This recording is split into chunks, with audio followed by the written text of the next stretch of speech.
Assalamualaikum warahmatullahi wabarakatuh. Alhamdulillahirabbil alamin wassalatu wassalamu ala asrafil anbiya'i wal mursalin wa ala alihi wa ashabihi ajma'in amma ba'd.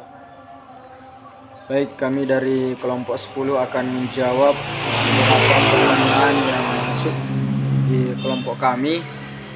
Dan pertama di sini saya akan menjawab pertanyaan dari saudara Irzan Gunawan dari kelompok 8. Pertanyaannya adalah, menurut pemakalah, bagaimanakah keadaan politik Islam di negara kita sendiri? Apakah politik Islam ini masih sesuai dengan ajaran Islam, atau politik Islam sekarang sudah melenceng di luar ajaran Islam? Karena saya lihat kebanyakan politik di negara kita ini di mana para penguasa semena-mena dan hanya mau menang sendiri tanpa memikirkan yang di bawahnya seperti rakyat. Jadi kondisi politik di negara kita sebenarnya jika dilihat dari naskah, dari teks undang-undang dan aturan-aturan dalam negara dan aturan perpolitikan, itu sebenarnya masih ada yang selaras dan sesuai dengan apa yang telah ditetapkan dalam politik Islam. Namun yang menjadi masalah, kenapa banyak dari kalangan penguasa, dari kalangan pejabat-pejabat pemerintahan melakukan perbuatan, tindakan yang tidak adil dan semena-mena, mementingkan kehidupan, kepentingan pribadi, disebabkan orang yang menjalankan hukum tersebut tidak konsisten dan patuh terhadap hukum yang sebenarnya. Mereka yang seharusnya sebagai pihak pemegang hukum dan kekuasaan menggunakan amanahnya untuk menjalankan dan menerapkan apa yang sudah menjadi aturan politik dalam negara.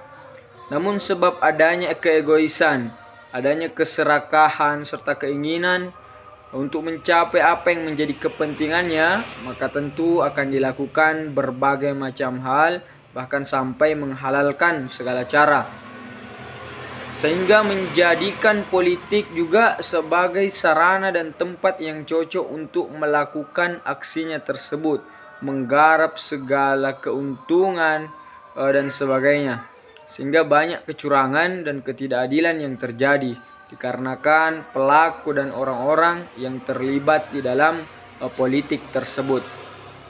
Terima kasih. Saya akan menjawab pertanyaan dari saudari Hasna. Jadi apa yang menjadi penyebab atau apa kaitannya sehingga kepemimpinan perempuan menjadi persoalan politik dalam kontemporer?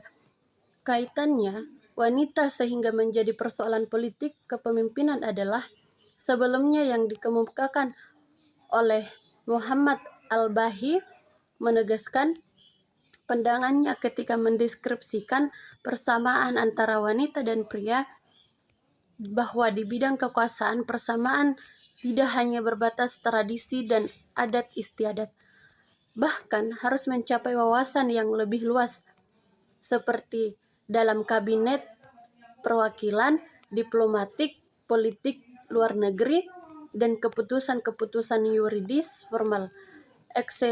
Eksistensi kaum wanita dalam kehidupan dan problematika yang dihadapinya sepanjang masa pada prinsipnya berkisar pada 3 persoalan pokok, yaitu sifat pembawaan wanita, hak-hak dan tugas-tugas wanita, bak di lingkungan keluarga ataupun di tengah-tengah kehidupan masyarakat luas, dan pergaulan yang bebas sopan santun dan etika, terutama hal-hal berkaitan dengan tradisi dan adat kebiasaan.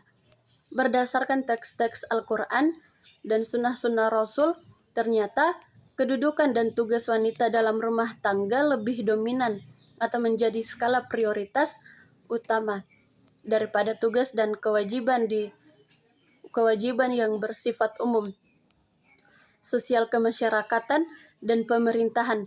Allah telah berfirman bahwa hendaklah kamu tetap di rumahmu dan janganlah kamu berhias dan bertingkah laku seperti orang-orang jahiliyah.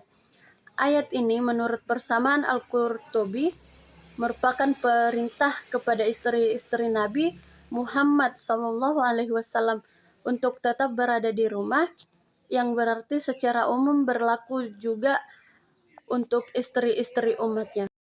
Saya akan menjawab pertanyaan dari Feby Fitrianingsih, yaitu bagaimana menurut pemakalah soal dunia politik yang masih banyak di dalamnya ketidakadilan dalam mengambil keputusan.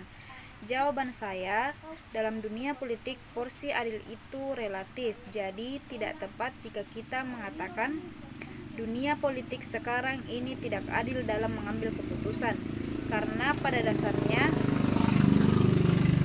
politik itu merupakan hal yang berkaitan dengan penyelenggaraan pemerintah dan negara, dan tentu tupoksi dari politik adalah kegiatan yang diarahkan untuk mendapatkan dan mempertahankan kekuasaan di masyarakat.